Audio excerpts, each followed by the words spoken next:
আমার কান্না বন্ধ নাই, আমার শরীরটা কাঁপতেছে। ভয় কি দেখেছি,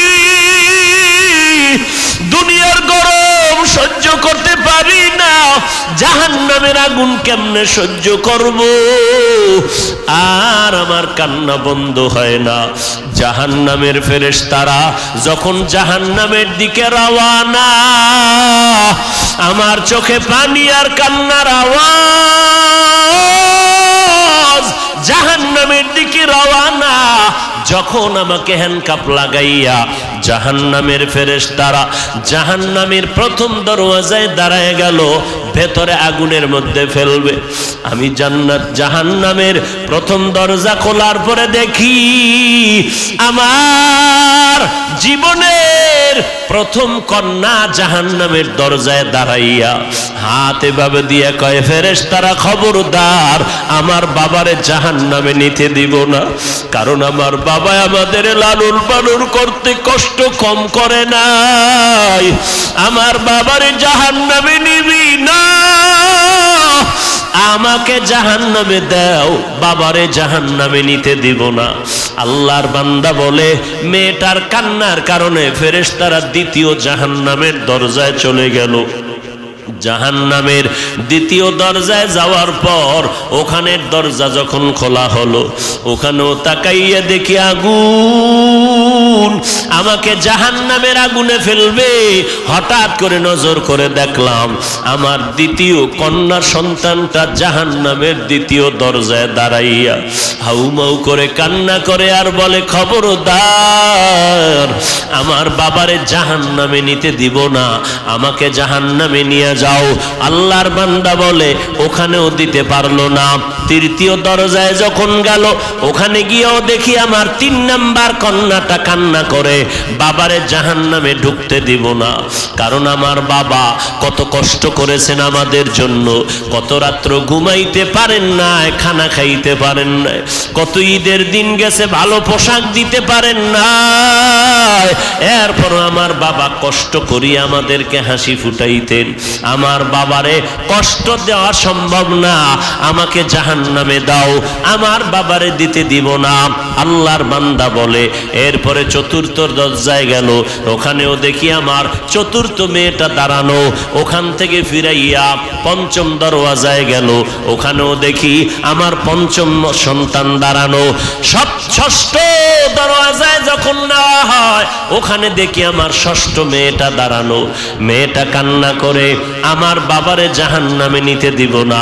আমিও কাঁদতেছি, আমার কন্যা কাঁদতেছে, এই খবরগুলো হইতেছে আমার ঘুমের ভেতরে, কান্নার ভেতরে, চোখের কোঠায় পানি, এমন অবস্থায় আমার ঘুম ভেঙ্গে গেল। আমি দেখতেছি সজাগ হইয়া অন্ধকার ঘর, আমার গাল বেয়ে বেয়ে চোখের পানিগুলো পড়তেছে, আমার কান্না বন্ধ নাই, আমার শরীরটা কাঁপতেছে। ভয় কি দেখেছি, দুনিয়ার গরম সহ্য করতে পারি না, জাহান্নামের আগুন কেমনে সহ্য করব। আর আমার কান্না বন্ধ হয় না। এরে নবীর আশিক, তোমার ছেলে না হইয়া যদি দেখো আল্লাহ কন্যা সন্তান দান করেছেন, আল্লাহর মর্জি, আল্লাহর উপরে সেজদা করে শুকর আদায় করো রে বাবা। ছেলের দ্বারা যেই উপকার না হইতো, আমার মাওলা তোমার কন্যার দ্বারা তার থেকে বেশি উপকার করবে।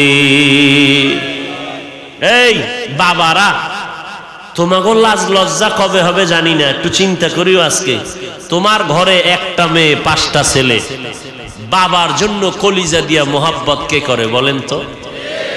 জোরে বলো। তুমি অসুস্থ হয়ে গেছো, মেয়েটা বেকার হয়ে গেছে, কান্নার আওয়াজ, খানা খায় না, বাবা আমার অসুস্থ, ছেলেরা খবর নেওয়ার টাইম নাই। কয়েকদিন ডাক্তারের পেছনে দৌড়াইয়া এবার গোপনে গোপনে ইমাম সাহেবের সাথে পরামর্শ করে, হুজুর হাদিয়া বাড়ায় দিব, জালালি খতম বড়, বাবারে নেওয়া যায় না, এত টাইম নাই হসপিটালে দৌড়ানোর, এমন একটা খতম পরে দাও যেন বাবায় তাড়াতাড়ি কবরের বাসিন্দা হয়ে যায়। আর মেয়েটা কলিজা ফাটাইয়া কান্না করে, মালিক আমার বাবারে সুস্থ করে দাও। মায়েরে দইরা কান্দে, ভাইদেরকে টেলিফোন করে, ভাই আমার বাবার একটু ডাক্তার কেন দেখাও না, আমার বাবার কান্না সহ্য করতে পারি না, আমার বাবার জন্য কলিজাটা সিরিয়া যায়। এরে নবীর উম্মতের দল, আল্লাহর বান্দা একটা ভালো ঘরের মাইয়া বিয়ে করছে, কিন্তু নিজের অন্তরটা ভালো না। আল্লাহ পাক অনেকের নেয়ামত দেয়, কিন্তু মানুষ ধরিয়া রাখতে পারে না। অনেক কপাল পোড়ার কপালে ভালো ভালো মাইয়া আইসা পড়ে, ভালো বাবার কন্যা, নামাজ ছাড়ে না, স্বামীর খেদমত করে, কিন্তু কপাল পোড়া ওই বউ ধইরা রাখতে পারে না। ও চায় দুনিয়ার গুনাহ নিয়ে চলবে, কিন্তু নেককার নারী পাইয়াও বান্দা খুশি হইতে পারে না, ওর কপাল থেকে নারী চলে যায়।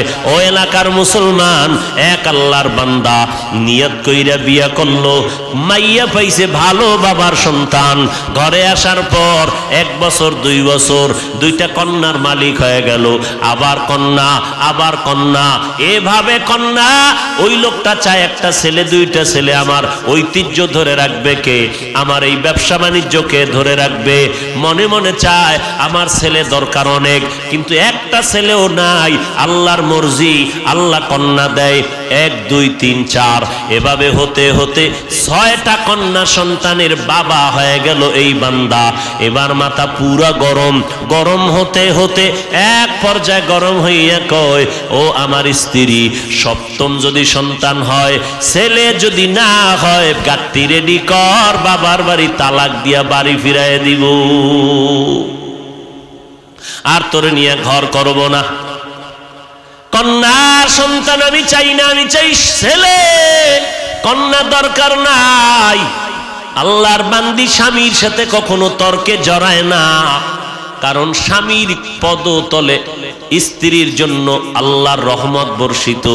ও স্বামী, মদিনার নবী বলেন, আল্লাহ যদি আল্লাহ ব্যতীত অন্য কাউকে সেজদা করার আদেশ দিতেন, নারীদেরকে বলতো পুরুষের কদমের মধ্যে সেজদা করো। এরে নবীর উম্মতের দল, আল্লাহ ছাড়া আর কাউকে সেজদা করা যেহেতু জায়েজ নাই, এই জন্য কোন নারী স্বামীর কদমে সেজদা করতেও পারবে না। আল্লাহর বান্দা আল্লাহর কাছে বারবার ছেলে চায়, স্ত্রীর সাথে রাগ করে। এরে নবীর উম্মত, আল্লাহর বান্দি কোনো কথা না বলিয়া 5 বেলার নামাজ পড়ে আর আল্লাহর কাছে কান্না করে, ও মালিক মেহেরবানি করে তুমি আমার স্বামীর হেদায়েতের দরজা খুলে দাও, দিলটা নরম করে দাও, আমার ইজ্জত নষ্ট করবা না। জীবনে বিয়া হইছে মাত্র একটা, আমি মরিয়া গেলে যাব। দ্বিতীয় বিয়ার জন্য মেয়েরা কান্দে না, জাতের মেয়েরা কয় আমার জীবনে বিয়া হবে একটাই, একটা বিয়েই হবে। ও আল্লাহ, আমার স্বামীর ঘর আমি ছাড়ব না, তুমি আমার স্বামীর হেদায়েতের দরজা খুলে দাও। মাইয়াহদিল্লাহু ফাহুয়াল মুহতাদ ওয়া মাইয়ুদলিল ফালান তাজিদ লাহু ওয়ালিয়াম মুরশিদা। হেদায়েতের মালিককে একমাত্র আমার আল্লাহ। আল্লাহ যদি চান হেদায়েত পাবে, যদি কপাল খারাপ হয় কপালে হেদায়েত আসবে না। হেদায়েত পাওয়ার মতো কোনো মুর্শিদও খুঁজে পাবে না, কোনো পথ প্রদর্শক খুঁজে পাবে না। এরে নবীর উম্মতের দল, ছেলে দান করেন আমার আল্লাহ, মেয়ে দান করেন আমার আল্লাহ, দোনোটাই দেন আমার আল্লাহ, কোনোটাই দেন না তাও ক্ষমতা কার? আল্লাহর বান্দার কয় কন্যা বলেন? 6টা কন্যা হয়ে গেল। রেড সিগন্যাল লাগায় দিল, 7ম সন্তান যদি ছেলে না হয় তালাকের আওয়াজ শুনায় দিলাম। আল্লাহর বান্দি স্বামীর সাথে তর্কে জড়ায় না, আল্লাহর দরবারে কান্না করে নামাজ পড়ে, আল্লাহর মর্জি। এবারও একটা সন্তান আসবে দুনিয়াতে, 7ম সন্তান। স্ত্রী ভয় পাইতেছে, এখন তো আল্ট্রাসোনোগ্রামের ব্যবস্থা নাই, কম্পিউটার নাই, ছেলে না মাইয়া কেমনে বুঝি? ও আল্লাহ, আমার স্বামী আমার উপরে সিগন্যাল লাগায় দিছে, ছেলে যদি আসে আলহামদুলিল্লাহ, না আসলে আমার উপরে কঠিন বিচার হবে, বিপদ আসবে। ও দয়ার মালিক, আমার কিছু বলার নাই, তুমি ইজ্জতের মালিক, মেহেরবানি করে তুমি আমার ইজ্জত হেফাজত করে নাও। আল্লাহ বলেন যেই বান্দা আমাকে ভুলে না, আমি আল্লাহ তাকে ভুলতে পারি না। আমরাও আল্লাহরে ভুলে গেছি, আল্লাহ আমাদের উপরে বিপদ চাপায় দিছে। এরপরও যে চেহারাটা ঠিক আছে, অন্যায় করার পরে একমাত্র মদিনাওয়ালা নবীর উম্মত হওয়ার কারণে। এরে নবীর আশিক উম্মতের দল, আল্লাহর বান্দি রাতের বেলা কান্নার আওয়াজ, প্রতিদিন কান্না করে আল্লাহর দরবারে চোখের পানি কবুল হয়ে গেল। ওই সন্তানটা দুনিয়াতে আসার খুব নিকটে সময় যখন ঘনিয়ে গেল, ওই আল্লাহর বান্দা একদিন রাতের বেলা মরণের ঘুম দিছে, এমন হুঁশ নাই। আল্লাহর কুদরতের চাবি ঘুরায় দিলেন। আল্লাহর বান্দি যেহেতু কান্না করছে হেদায়েতের, আল্লাহ হেদায়েতের দরজায় বান্দাকে ডাকতেছে। রাতের বেলা ওই বান্দা ঘুমের ভেতরে স্বপ্নে দেখতেছে কিয়ামতের ময়দান হাজির, কিয়ামতের মাঠ কায়েম হয়ে গেছে। মাঠের মধ্যে মানুষ উলঙ্গ দৌড়ায়, মাথার উপরে সূর্যের গরম, সূর্যের গরমে জমিনটা তামা হয়ে গেছে, দাঁড়ানোর কোনো উপায় নাই। জাহান্নামীরা জাহান্নামের দিকে যাইতেছে। আল্লাহর বান্দা ঘুমের ঘরে স্বপ্ন দেখা ভয়ে কান্নায় বিভোর হয়ে গেল। কান্না করে বাঁচাও বাঁচাও বাঁচাও, কান্না করে করে করে করে এক পর্যায়ে তার যখন ফয়সালা হয়ে গেল, জাহান্নামে যাও, তুমি জান্নাতের কোনো আমল করতে পারো নাই, আমার হাতের মধ্যে জাহান্নামের হ্যান্ডকাপ লাগাইয়া জাহান্নামের ফেরেশতারা যখন জাহান্নামের দিকে রওয়ানা, আমার চোখে পানি আর কান্নার আওয়াজ, জাহান্নামের দিকে রওয়ানা। যখন আমাকে হ্যান্ডকাপ লাগাইয়া জাহান্নামের ফেরেশতারা জাহান্নামের প্রথম দরওয়াজায় দাঁড়ায় গেল, ভেতরে আগুনের মধ্যে ফেলবে। আমি জাহান্নামের প্রথম দরজা খোলার পরে দেখি আমার জীবনের প্রথম কন্যা জাহান্নামের দরজায় দাঁড়াইয়া হাত এভাবে দিয়ে কয়, ফেরেশতারা খবরদার আমার বাবারে জাহান্নামে নিতে দিব না, কারণ আমার বাবা আমাদের লালন পালন করতে কষ্ট কম করে নাই, আমার বাবারে জাহান্নামে নিবি না, আমাকে জাহান্নামে দাও, বাবারে জাহান্নামে নিতে দিব না। আল্লাহর বান্দা বলে মেয়েটার কান্নার কারণে ফেরেশতারা দ্বিতীয় জাহান্নামের দরজায় চলে গেল। জাহান্নামের দ্বিতীয় দরজায় যাওয়ার পর ওখানের দরজা যখন খোলা হলো, ওখানেও তাকাইয়া দেখি আগুন, আমাকে জাহান্নামের আগুনে ফেলবে। হঠাৎ করে নজর করে দেখলাম আমার দ্বিতীয় কন্যা সন্তানটা জাহান্নামের দ্বিতীয় দরজায় দাঁড়াইয়া হাউমাউ করে কান্না করে আর বলে, খবরদার আমার বাবারে জাহান্নামে নিতে দিব না, আমাকে জাহান্নামে নিয়ে যাও। আল্লাহর বান্দা বলে ওখানেও দিতে পারলো না। তৃতীয় দরজায় যখন গেল, ওখানে গিয়েও দেখি আমার 3 নাম্বার কন্যাটা কান্না করে, বাবারে জাহান্নামে ঢুকতে দিব না, কারণ আমার বাবা কত কষ্ট করেছেন আমাদের জন্য, কত রাত্র ঘুমাইতে পারেন না, খানা খাইতে পারেন না, কত ঈদের দিন গেছে ভালো পোশাক দিতে পারেন না, এরপর আমার বাবা কষ্ট করিয়া আমাদেরকে হাসি ফুটাইতেন, আমার বাবারে কষ্ট দেওয়া সম্ভব না, আমাকে জাহান্নামে দাও, আমার বাবারে দিতে দিব না। আল্লাহর বান্দা বলে এরপরে চতুর্থ দরজায় গেল, ওখানেও দেখি আমার চতুর্থ মেয়েটা দাঁড়ানো, ওখান থেকে ফিরাইয়া পঞ্চম দরওয়াজায় গেল, ওখানেও দেখি আমার পঞ্চম সন্তান দাঁড়ানো। ষষ্ঠ দরওয়াজায় যখন নেওয়া হয়, ওখানে দেখি আমার ষষ্ঠ মেয়েটা দাঁড়ানো, মেয়েটা কান্না করে আমার বাবারে জাহান্নামে নিতে দিব না, আমিও কাঁদতেছি, আমার কন্যা কাঁদতেছে, এই খবরগুলো হইতেছে আমার ঘুমের ভেতরে, কান্নার ভেতরে চোখের কোঠায় পানি, এমন অবস্থায় আমার ঘুম ভেঙ্গে গেল। আমি দেখতেছি সজাগ হইয়া অন্ধকার ঘর, আমার গাল বেয়ে বেয়ে চোখের পানি এইগুলো পড়তেছে। এবার আমি ডানে বামে তালাশ করলাম আমার বিবিরে আমি বিছানায় দেখতেছি না, আমার কান্না বন্ধ নাই, আমার শরীরটা কাঁপতেছে। ভয় কি দেখেছি, দুনিয়ার গরম সহ্য করতে পারি না, জাহান্নামের আগুন কেমনে সহ্য করব? আর আমার কান্না বন্ধ হয় না। আমি কাঁপতে কাঁপতে আমার বিবিরে তালাশ করতেছি, আমার বিবিরে পাইলাম না, বিছানায় কই গেল দেখি না। নজর করে গভীর রাত, অন্ধকার ঘর খুঁজে খুঁজে দেখলাম ঘরের একটা পার্শ্বে ভেতরে নির্বিল জায়গা, নির্জন। ওই জায়গার ভিতর আমি হাইটা গিয়ে দেখি গুনগুন কান্নার আওয়াজ আসতেছে। কে এখানে কাঁদে?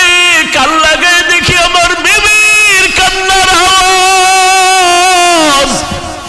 আমি কান লাগায় দেখি আমার বিবি চোখের পানি ছেড়ে মোনাজাত দিয়া কান্না করে, আল্লাহ তুমি আমার স্বামীরে হেদায়েত দাও, তুমি ইজ্জতের উপরে আমার যেন কোনো আক্রমণ না আসে।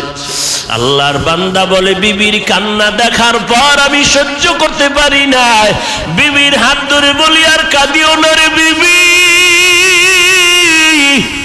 আর কান্না করিও না, আমি তোমাকে বহু কষ্ট দিয়েছি রে বিবি, মাফ করে দাও।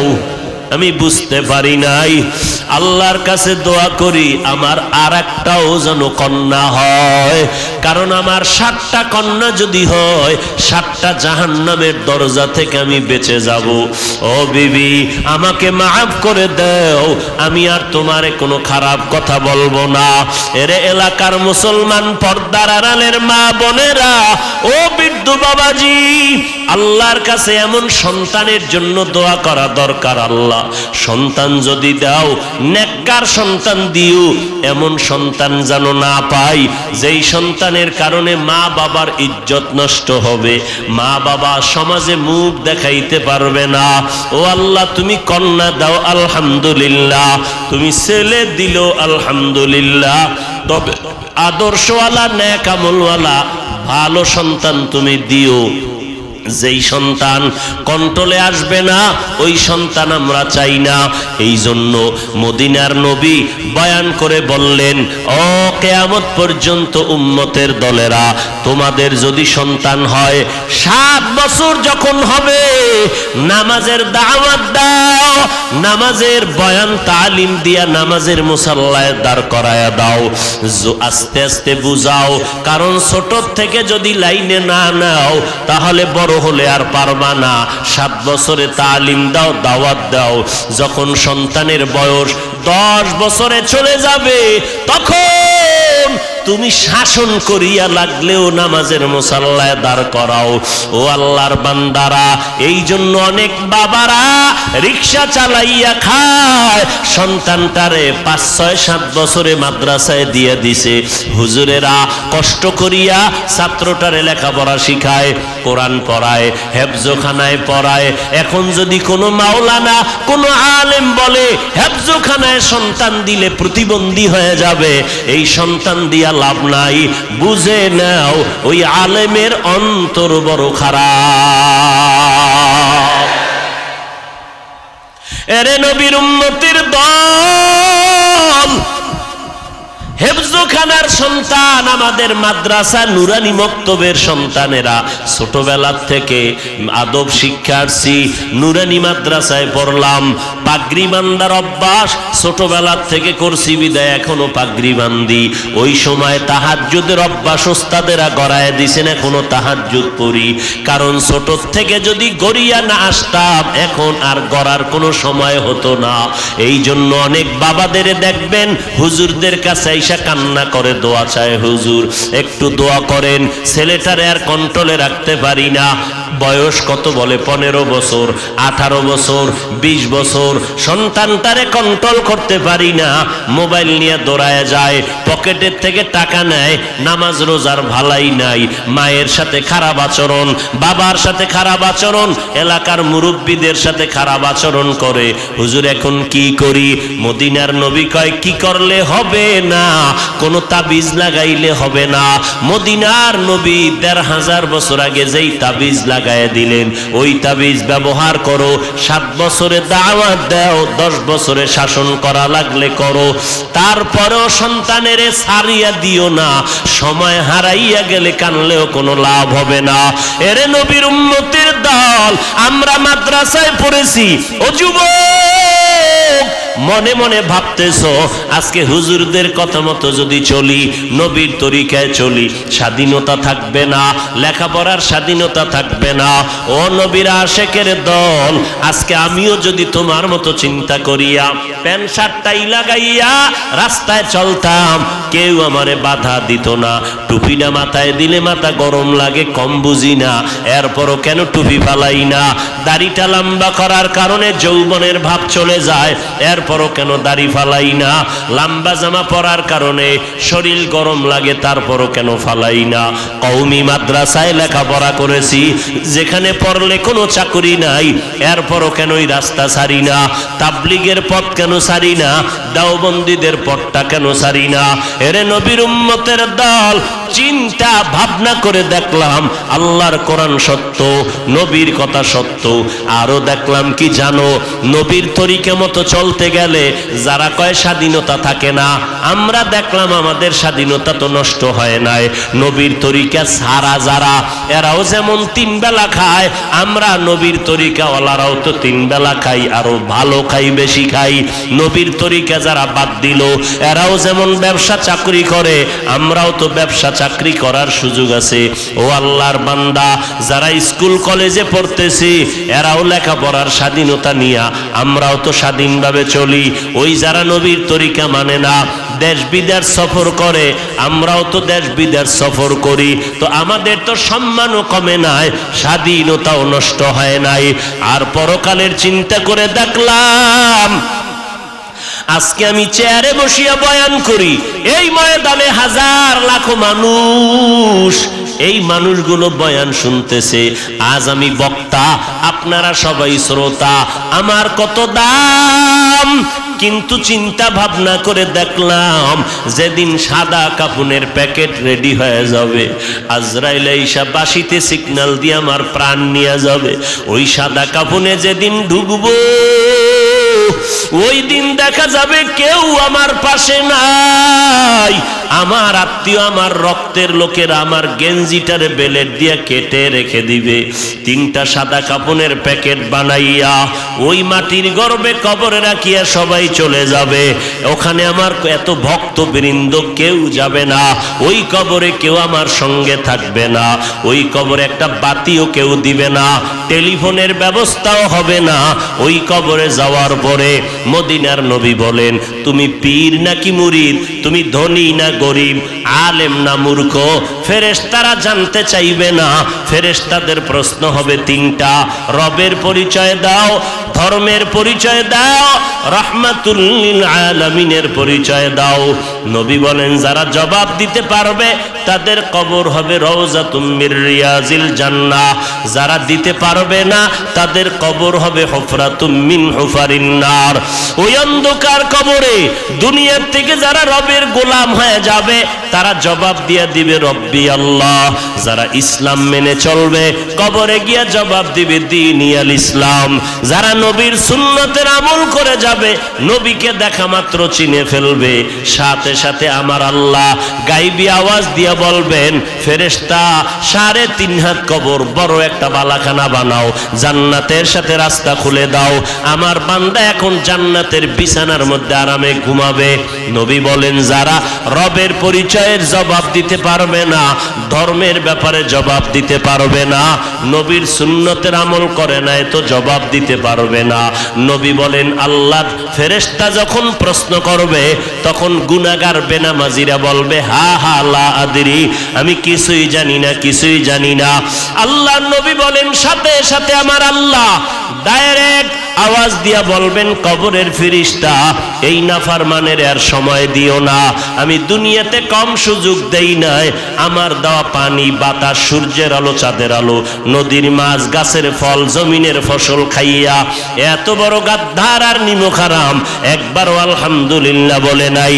ওলামায়ে কেরামগণ পায়ে হাত ধরে ধরে নামাজের দাওয়াত দিত, এক বেলার নামাজও পড়ে নাই।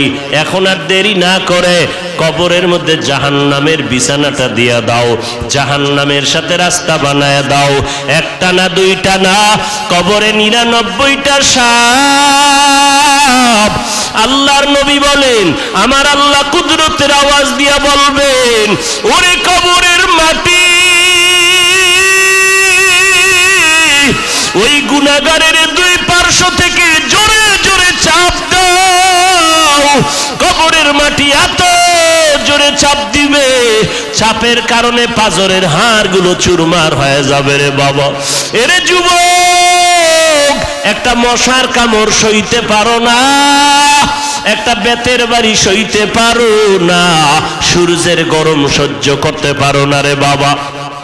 গুনাহ নিয়ে কবরে গেলে ওই কবরে মাটির চাপ কেমন করে সহ্য করবা, জাহান্নামের আগুনের গরম কেমনে সহ্য করবা। আমার আল্লাহ তওবার দরজা দিয়ে ডাকে, ও গোলামেরা তওবা কর। জীবনে যদি চোখের পানি ছেড়ে তওবা করতে পারো, আমি আল্লাহ তোমারে মাফ করে দিব। এ যুবক ভাইয়েরা, আমার পর্দার আড়ালের মা বোনেরা, বৃদ্ধ বাবাজিরা, আমার মাওলাকে মনে মনে ডাকিয়া বলো, হে মালিক, এই ময়দানে আমার মতো গুনাহগার কেউ নাই। গুনার কারণে আমার হাত না পাক, আমার চোখ না পাক, আমার জিহ্বা না পাক, আমার অন্তর না পাক। আমার গুনার খবর আমার মা বাবা, ভাই বোন, পরিবারের কেউ জানে না। জানলে কেউ আমারে সম্মানের নজরে দেখতো না। ও মালিক, আপনি গুনার খবর জানার পর রাগ করিয়া পানিও বন্ধ করেন নাই, বাতাস বন্ধ করেন নাই, খানাও বন্ধ করেন নাই। ও আল্লাহ, আজকে তওবার নিয়ত করেছি, জীবনে কত নামাজ বাদ দিলাম। ও যুবকেরা, তোমার আমার মতো যুবক স্কুল কলেজে পড়ে র্যাব, আর্মি, পুলিশ, বিডিআরের চাকরি করে, নামাজ ছাড়ে না, ড্রাইভারি করে, কৃষিকাজ করে, নামাজ ছাড়ে না। বলো তুমি কেন নামাজ পড়তে পারবা না? আল্লাহর কাছে তৌফিক চাও।